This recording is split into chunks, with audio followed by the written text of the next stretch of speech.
Isebe Economic Development, Environmental Affairs and Tourism belityelele isikolo sase W.B Rhubusana Senior Secondary School Ezibeleni nalapho beliphelekwa nangamanye amasebe karhulumente kuquka neKwa-Nodoli Creative Project ukuya kufundisa abantwana ngokubaluleka kokonga okusingqongileyo. Kanti koku kuthe kwabanjwa nenkqubo ye-clean-up campaign kwatyalwa nemithi ngelizama ukufundisa abantwana ngokubaluleka kwemithi kwindawo ehlala uluntu. Osuka kweli sebe ngumxolisi rhulumente nengxelo. Silapha namhlanje eRhubusana sizifiye zika-government uqala ku-national, kwi-province kuze nakwi-local. U-forestry, fisheries and environment ulapha, u-department of economic development, environmental affairs ulapha, u-Dr. Da ulapha, u-social development ulapha, u-Khrizane district municipality ulapha, u-Enoch local municipality ulapha, ukwa-Nodoli creative project ulapha. Silapha ke namhlanje ke msasazi sizofundisa abantu ngokubaleka kokonga environment.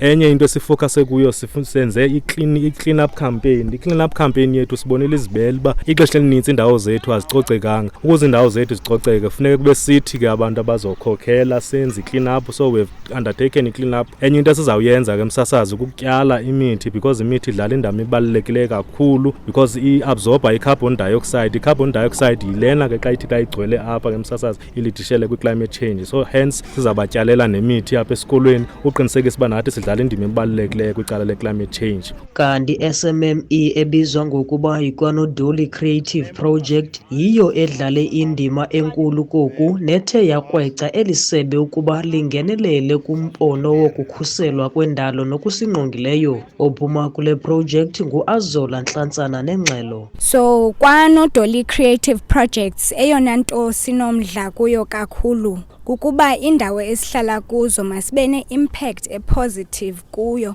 especially i-environment.